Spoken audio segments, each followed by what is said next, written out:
अस्सलाम वालेकुम। Constitutional history of Pakistan में खुशामदीद।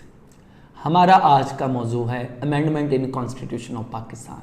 दोस्तों, पाकिस्तान का मौजूदा आइन 14 अगस्त 1973 को नाफज हुआ और इसके इब्तदाई 5 बरसों में 7 तरमीम की गई। जुल्फ़िकार अली भुट्टो वाहिद वज़ीर आज़म थे जिन्होंने अपने दौरे इक़्तिदार में आइन में 7 तरमीम की। इसके बाद वज़ीर आज़म नवाज शरीफ हैं जिन्होंने अपने पहले 2 अदवार में 6 मरतबा तरमीम की, जिनमें 5 को मंजूर किया गया जबकि 1 तरमीम वापस ले ली गई। उसके बाद मोहम्मद खान जुनेजो के दौर में 3 तरमीम में से 2 तरमीम मंजूर हुई, जिनमें एक 8वीं तरमीम भी शामिल है, जबकि 1 तरमीम को गैर ज़रूरी करार दे दिया गया। मीर ज़फ़रुल्लाह खान जमाली ने आइन में 1 तरमीम मंजूर कराई जिसको 17वीं तरमीम के नाम से जाना जाता है। बेनज़ीर भुट्टो 2 मरतबा इक़्तिदार में आई, ताहम उनके दौर में आइन में कोई भी तरमीम नहीं की जा सकी। फिर जरदारी के दौर में 2 और नवाज शरीफ के तीसरे दौर में हुकूमत ने 6 तरमीम की।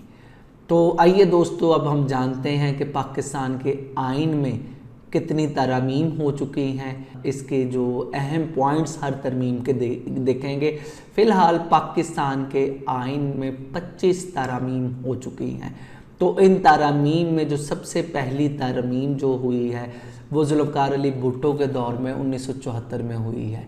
इस तरमीम के ज़रिए 1971 में मशरक़ी पाकिस्तान, जो पाकिस्तान से अलग होकर बांग्लादेश बना, उसे तस्लीम किया गया। 4 सूबों की हदूद का तयन किया गया। इसके अलावा फाटा को पाकिस्तान का हिस्सा करार दिया गया।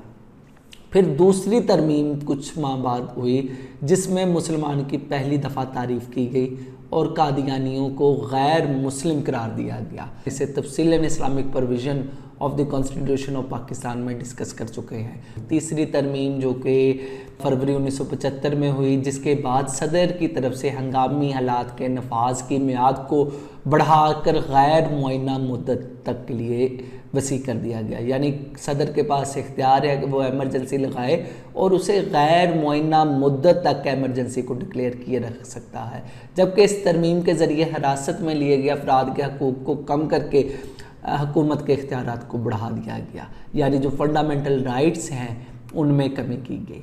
फिर उसके बाद चौथी तरमीम जो कि 1975 में हुई, इसके ज़रिए अदालतों के इख्तियारात को कम किया गया, जबकि कौमी असम्बली में अक़लियतों के लिए मखसूस नशिस्तों की तादाद में इजाफ़ा किया गया। पंजाब असम्बली में ये तादाद 3 से बढ़ाकर 5 कर दी गई। फिर उसके बाद 5वीं तरमीम जो है 1976 में हुई। 5वीं तरमीम में यहाँ सिंध और बलूचिस्तान के हाई कोर्ट्स को अलग अलग किया गया। वहाँ सुप्रीम कोर्ट के चीफ जस्टिस और हाई कोर्ट्स चीफ जस्टिस के ओहदों के लिए 5 और 4 साल की मियाद मुकर्रर की गई। हाई कोर्ट के जजों के बाहमी तबादले किए गए। 6ठी तरमीम जो कि 1976 में हुई। आइन में 6ठी तरमीम उस वक्त की गई जब कौमी असम्बली के आम इंतखाबात से कबल आखिरी इजलास हो रहा था और इस तरमीम के ज़रिए सुप्रीम कोर्ट और हाई कोर्ट के चीफ जस्टिस की मियाद को इस तरह बढ़ाया गया कि अगर किसी चीफ जस्टिस के ओहदे की मुकर्ररा मियाद पूरी नहीं हुई और वह रिटायरमेंट की उम्र को पहुंच जाते हैं तो उस वक्त तक बतौर चीफ जस्टिस की हैसियत से काम करेंगे जब तक उनके ओहदे की मियाद पूरी नहीं हो जाती।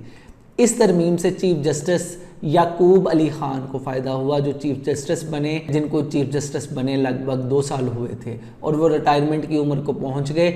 जस्टिस याकूब अली ख़ान जुल्फ़िकार अली भुट्टो के खासे करीब समझे जाते थे। फिर 7वीं तरमीम 1977 में हुई।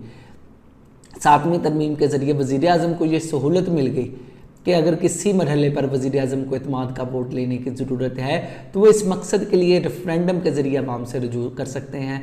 बाज़ हल्कों ने इस तरमीम को पार्लिमानी निज़ाम की नफ़ी भी करार दिया। फिर उसके बाद 8वीं तरमीम जो कि बहुत अहम तरमीम है, ये 5 जुलाई 1987 में हुई जब मुल्क में मार्शल लॉ का नफाज हुआ। 1977 में जनरल ज़िया-उल हक ने आइन को मुअत्तल किया तो मार्च 1985 में RCO यानी हुक्म बराए बहाली आइन के ज़रिए आइन में तरमीम करके इसे बहाल किया गया। RCO के तहत गैर आइनी तरीके से जो तरमीम शामिल की गई, इनमें सदर का असम्बली तोड़ने का इख्तियार, अस्करी सरबराहों की तकर्री के इख्तियार वज़ीर आज़म से सदर को मुंतकिल हो गया। रुकन बनने के लिए अहलियत की नई शराइत, कौमी सलामती कौंसिल का क़याम समेत दिगर तरमीम भी इसमें शामिल थी। 85 में बनने वाली पार्लियामान ने जनरल ज़िया की इस तरमीम को मामूली तब्दीली करके 8वीं तरमीम के ज़रिए इनका हिस्सा बना दिया। इस तरमीम में जहां कौमी सलामती कौंसिल को कबूल नहीं किया गया, वहां जनरल ज़िया का नाम बतौर सदर आइन में दर्ज किया गया। 8वीं तरमीम के तहत असम्बली तहलील करने के इख्तियार के बाइस आइंदा आने वाली 4 हुकूमतें अपनी आइनी मुद्दत से पहले ख़त्म की गई। फिर 9वीं तरमीम जो है, इसके ज़रिए शरिया को लॉ ऑफ लैंड का दर्जा दिया गया। 10वीं तरमीम जो कि 1987 में हुई, पार्लियामेंट के इजलास का दौरानिया मुकर्रर किया गया कि 2 इजलास का दरमियानी वक्फा 130 दिन से नहीं बढ़ेगा। 11वीं तरमीम में ख़वातीन की मखसूस नशिस्तों की बहाली के लिए पेश की जाने वाली 11वीं तरमीम जो है ये वापस ले ली गई। फिर 12वीं तरमीम 1991 में हुई, इसके ज़रिए जो है संगीन जराइम के मुकदमात के लिए खुसूसी अदालतें बनाई गई। फिर 13वीं तरमीम 1977 में हुई। नवाज शरीफ ने अपने दूसरे दौर में 13वीं तरमीम के ज़रिए 8वीं तरमीम के इस हिस्से को ख़त्म कर दिया, जिसके तहत सदर को असम्बलियाँ तहलील करने और अस्करी क़यादत का चुनाव का सवाबदीदी इख्तियार हासिल है। फिर उसके बाद 14वीं तरमीम 1997 को हुई। नवाज शरीफ ने 14वीं तरमीम के ज़रिए अरकान असम्बली की वफादारी तब्दीली, डिफेक्शन क्लोज जो कि आइन का आर्टिकल 63A है, उसमें ना जो हॉर्स ट्रेडिंग को रोकने के लिए ये तरमीम की। असम्बली के पार्टी तब्दील करने यानी फ्लोर क्रॉसिंग पर पाबंदी लगाई गई। इन दोनों तरमीम में बेनज़ीर भुट्टो ने नवाज शरीफ का भरपूर साथ दिया। फिर उसके बाद 15वीं तरमीम जो कि 1998 में हुई। 15वीं तरमीम के ज़रिए नवाज शरीफ ने इस्लाम का नाम लेकर कतई इख्तियारात हासिल करने की कोशिश की। ये तरमीम कौमी असम्बली ने तो मंजूर कर दी, लेकिन सेनेट में वाज़िया अक्सरियत की वजह से पेश की गई और इसी दौरान नवाज शरीफ हुकूमत फ़ौजी एक्शन के ज़रिए ख़त्म कर दी गई, यानी मार्शल लॉ मुल्क में लग गया। फिर उसके बाद जो है एक 16वीं तरमीम जो नवाज शरीफ ने 16वीं तरमीम के लिए कोटा सिस्टम की मियाद 20 बरस से बढ़ाकर 40 साल कर दी। ये भी 99 में ही पेश की गई और एक्सेप्ट की गई। फिर 17वीं तरमीम जो है जनरल परवेज़ मुशर्रफ ने अपने फ़ौजी एक्शन के बाद जो है आइन मुअत्तल कर दिया और 2002 में जब आइन बहाल किया गया तो इसमें लीगल फ्रेमवर्क ऑर्डर यानी LFO के ज़रिए तरमीम की गई, जिसके बाद सदर पाकिस्तान को असम्बली तहलील करने और फ़ौजी सरबराहों की तकर्री का इख्तियार दोबारा मिल गया, जबकि नेशनल सिक्योरिटी कौंसिल को दोबारा कायम किया गया। 2002 में वजूद में आने वाली असम्बली ने मुत्तहदा मजलिस अमल के साथ मिलकर LFO की तरमीम को 17वीं तरमीम का हिस्सा करार दिया गया और इसे आइन का हिस्सा बना दिया। फिर 18वीं तरमीम जो कि बहुत अहम तरीन तरमीम है, तकरीबन कहा जाता है 100 से ज़ायद आर्टिकल्स में इसमें तब्दीली की गई। बशमूल इस सूबा सरहद का नाम तब्दील किया गया, सिंध और बलूचिस्तान के जो अल्फ़ाबेट्स उनमें कुछ तब्दीलियाँ की गई, आर्टिकल 6 में कुछ तब्दीलियाँ की गई। इसके अलावा जो है सदर की जो नेशनल असम्बली को तहलील करने की पावर उसे ख़त्म कर दिया गया। इसके साथ मुख्तलिफ जो है तब्दीलियाँ की गई। इसके लिए हमने एक अलग लेक्चर रेडी किया है 18th अमेंडमेंट के नाम से, तो वो आप देख सकते हैं। तो काफ़ी ही वसी है ये तरमीम। फिर उसके बाद 19वीं तरमीम, इसमें इस्लामाबाद हाई कोर्ट कायम की गई और सुप्रीम कोर्ट के जजेस की तैनाती के हवाले से कानून वाज़िया किया गया। फिर 20वीं तरमीम जो है ये साफ शफाफ इंतखाबात के लिए चीफ इलेक्शन कमिश्नर को इलेक्शन कमीशन ऑफ पाकिस्तान में तब्दील किया गया। इस तरमीम के मुताबिक अबूरी वज़ीर आज़म का तकर्रर मौजूदा वज़ीर आज़म और अपोजिशन लीडर दोनों ही मिलकर करेंगे। 21वीं तरमीम जो कि सानिया आर्मी पब्लिक स्कूल के बाद जो है मिलिट्री कोर्ट्स मुतारफ़ करवाए गए, यानी इसके तहत जो है मिलिट्री कोर्ट्स के पास इख्तियार हासिल होगा कि वो दहशत गर्दों के ख़िलाफ़ जो है मुकदमात मिलिट्री कोर्ट्स में सुने, और ये तरमीम जो है 2 साल के लिए थी। फिर 20वीं तरमीम जो है 2016 में हुई। इसमें chief election commission of Pakistan की अहलियत का दायरा कार तब्दील किया गया कि ब्यूरोक्रेट्स और टेक्नोक्रेट्स भी member election commission of Pakistan बन सकते हैं।